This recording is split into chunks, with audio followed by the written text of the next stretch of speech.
50일 기도학교 16번째 시간입니다. 16장 기도응답의 은혜를 사모하라. 마가복음 5장 25절부터 34절까지의 말씀을 함께 읽겠습니다. 12해를 혈루증으로 알아온 한 여자가 있어 많은 의사에게 많은 괴로움을 받았고 가진 것도 다 허비하였으되 아무 효험이 없고 도리어 더 중하였던 차에 예수의 소문을 듣고 무리 가운데 끼어 뒤로 와서 그의 옷에 손을 대니 이는 내가 그의 옷에만 손을 대어도 구원을 받으리라 생각함일러라. 이에 그의 혈루 근원이 곧 마름에 병이 나은 줄을 몸이 깨달으니라. 예수께서 그 능력이 자기에게서 나간 줄을 곧 스스로 아시고 무리 가운데서 돌이켜 말씀하시되 누가 내 옷에 손을 대었느냐 하시니 제자들이 여짜오되 무리가 에워싸 미는 것을 보시며 누가 내게 손을 대었느냐 물으시나이까 하되 예수께서 이 일 행한 여자를 보려고 둘러보시니 여자가 자기에게 이루어진 일을 알고 두려워하며 떨며 와서 그 앞에 엎드려 모든 사실을 여쭈니 예수께서 이르시되 딸아 내 믿음이 너를 구원하였으니 평안히 가라 내 병에서 놓여 건강할지어다. 아멘. 12해 동안 혈루증을 앓아온 여인이 병을 고치려고 많은 수고를 했습니다. 자신의 가진 것을 다 허비하고 병은 더 중해졌습니다. 그 여인의 문제는 어떻게 해결되었을까요? 바로 주님의 옷자락을 만짐으로 해결되었습니다. 깨끗하게 나았습니다. 기도 응답은 주님의 은혜입니다. 기도 응답은 주님의 은혜를 사모하는 것입니다. 기도 응답은 전적으로 하나님의 은혜입니다. 오늘 본문의 여인은 자신의 가진 것으로 12년 동안이나 잘 고친다는 의사들을 찾아다녔습니다.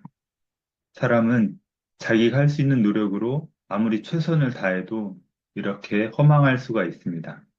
그러나 주님의 옷자락은 단 한 번만 만지기만 하였는데도 주님의 능력이 그녀의 병을 치유했습니다. 우리들이 할 바와 수고보다 주의 은혜를 사모하는 기도자가 되기를 바랍니다. 마가복음 5장은 15년 동안 혈루증으로 고생하던 한 여인이 스스로의 노력을 다하고 수고한 내용을 기록하고 있습니다. 다 허비하고 그럼에도 불구하고 병이 더 중해졌습니다. 모든 것이 허망하게 되었습니다. 어느 날 예수님의 소문을 듣고 주님을 찾아갔습니다. 몰래 잠깐 옷자락만 만졌는데 주님이 그를 깨끗하게 고쳐주셨습니다. 사람은 내가 뭔가를 바치고 수고해야만 가치가 있다고 생각합니다. 그러나 가장 가치 있는 것은 주님을 믿는 것입니다. 주님을 기대하는 것입니다. 아람의 군대 장관 나아만이 나병으로 고생을 했습니다. 자기 집에 잡혀온 한 소녀의 말을 듣고 엘리사에게 가면 고치리라는 말을 믿었습니다. 그렇지만 믿고 갔음에도 그는 화를 낼 수밖에 없었습니다. 나아만은 엘리사에게 인사하기 위해 여러 가지 선물도 준비했습니다. 그는 마음속에 기대했습니다. 자기 머리에 손을 얹고 기도하리라 라고 기대했습니다. 그렇지만 선지자는 내다보지도 않았습니다. 심부름꾼을 보내서 요단강에서 7번 몸을 씻으라 라는 말만 전했습니다. 나아만 입장에서는 너무 쉬운 일이었습니다. 너무 쉬워서 화가 났습니다. 자기는 뭔가 수고를 하고 대가를 지불해야 가치가 있다고 생각했기 때문입니다. 요단강에서 7번 씻을 거면 여기까지 뭐하러 왔나라는 생각이 들었습니다. 하지만 그의 종들이 말렸습니다. 이보다 더 어려운 일도 하라면 했을 거 아니냐며 나아만을 붙잡았습니다. 우리 모두 나아만 같은 본성이 있습니다. 사람은 끝내 내가 하지 않은 것은 가치가 없다고 생각합니다. 기도는 오직 하나님의 은혜를 사모하는 것입니다. 내가 할 수 없기 때문에 하나님이 일하십니다. 오늘도 우리가 기도의 자리에 앉아있는 이 시간이 하나님의 은혜를 사모하는 시간이 되기를 바랍니다. 내 본성을 내려놓고 겸손한 기도자가 되기를 바랍니다. 인간의 본성 속에는 자신을 드러내고 과시하려는 마음이 있습니다. 그래서 무릎 꿇기가 어렵습니다. 사람은 누구에게나 기도하는 자리 앞에서 교만해지는 죄가 있습니다. 그래서 기도하지 못하고는 시간이 없고 이거의 문제가 아닙니다. 우리는 여전히 나아만처럼 화가 납니다. 이방 종교는 이런 것들이 많이 발달해 있습니다. 하나님의 은혜가 없기 때문에 인간의 수고를 붙들려고 합니다. 기도한다는 것은 아무것도 하지 않겠다는 것입니다. 그러면 모든 것을 하시는 하나님을 만나게 될 것입니다. 주님의 은혜가 어떻게 임하는지 살펴보겠습니다. 12해 동안 가진 것을 다 허비하였습니다. 마가복음 5장 26절 말씀입니다. 많은 의사에게 많은 괴로움을 받았고 가진 것도 다 허비하였을 때 아무 효험이 없고 도리어 더 중하였던 자의 아멘. 이 여인은 혈루증으로 많은 고생을 했습니다. 그럼에도 병이 더 중해졌습니다. 희망이 없다는 말입니다.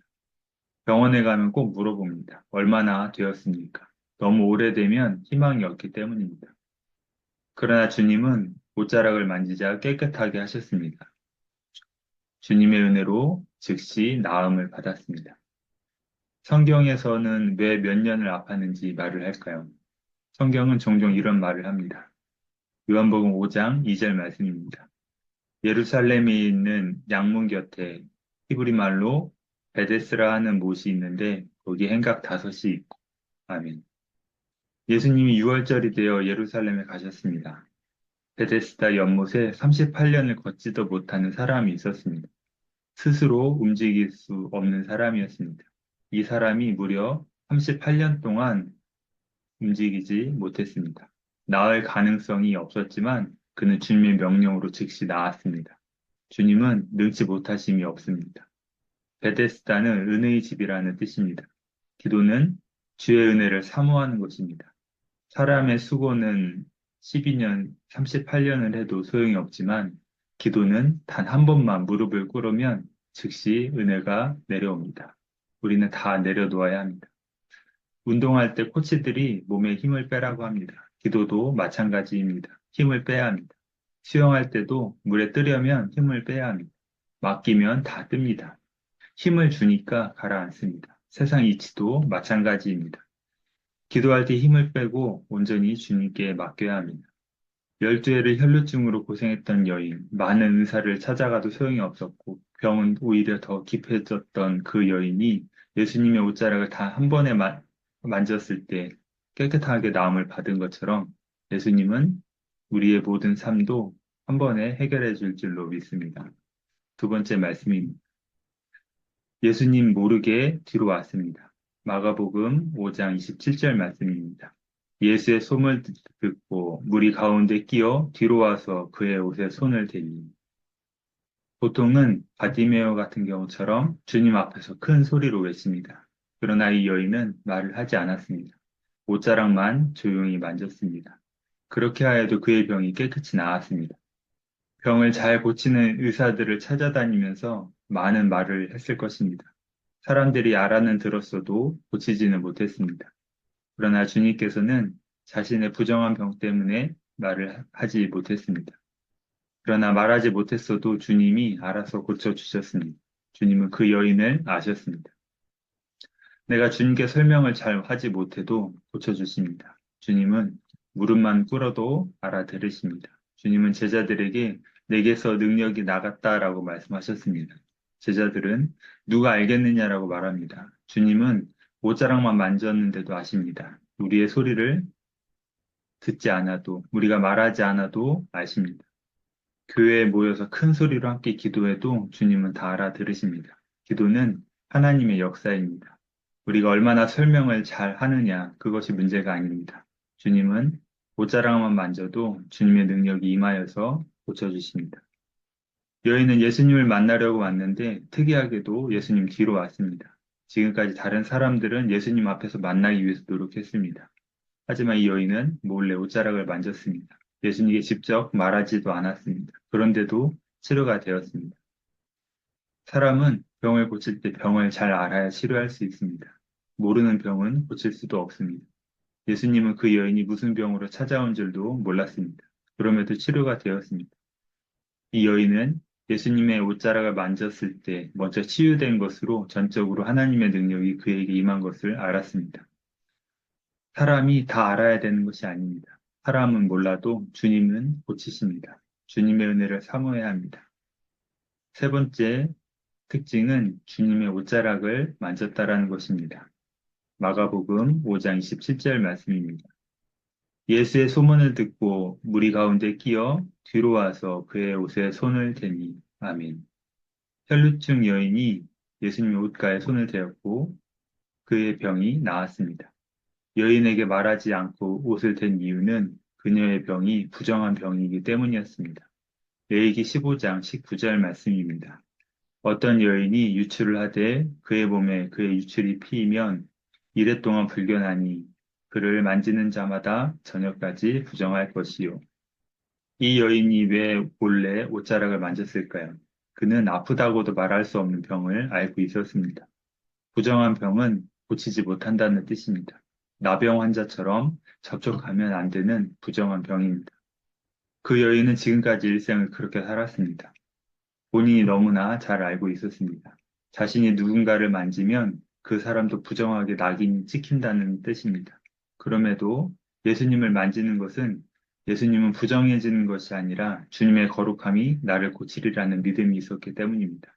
사람들은 나를 접하면 나 때문에 부정해지지만 여인은 예수님의 거룩함이 나를 고칠 것이다 라고 이렇게 믿었습니다.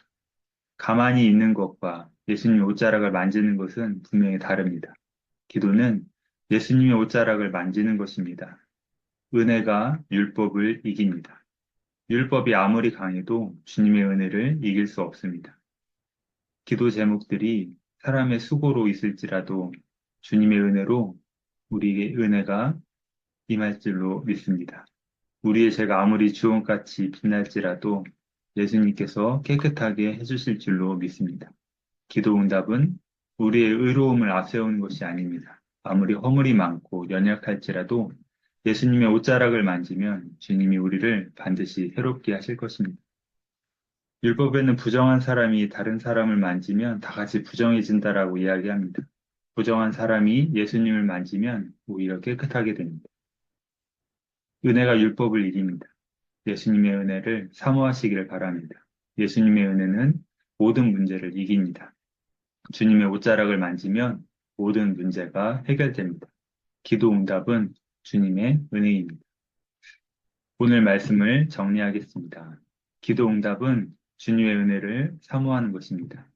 여인은 12해 동안 가진 것을 다 허비하였습니다. 마지막으로 여인은 예수님의 거룩함이 자신을 고칠 것이라고 믿었습니다. 하지만 예수님 앞에서 만날 수는 없었습니다. 예수님 모르게 뒤로 왔습니다. 여인은 주님의 옷자락을 만졌고 고침을 받았습니다. 아무리 허물이 많고 연약할지라도 예수님의 옷자락을 만지면 주님이 우리를 반드시 새롭게 하실 것입니다. 기도하겠습니다. 하나님 아버지 감사합니다. 오늘도 예수님의 옷자락을 만지는 믿음을 허락하시고 기도의 자리에 나올 수 있도록 인도하시니 감사드립니다. 우리 연약함을 불쌍히 여기시고 은혜를 베풀어 주시옵소서. 감사드리며 예수님의 이름으로 기도드립니다. 아멘. 이번 시간은 16장 기도 응답의 은혜를 사모하라를 나눴습니다. 다음 시간에는 17장 기도 응답의 네 가지 특징에 대해 말씀을 나누겠습니다.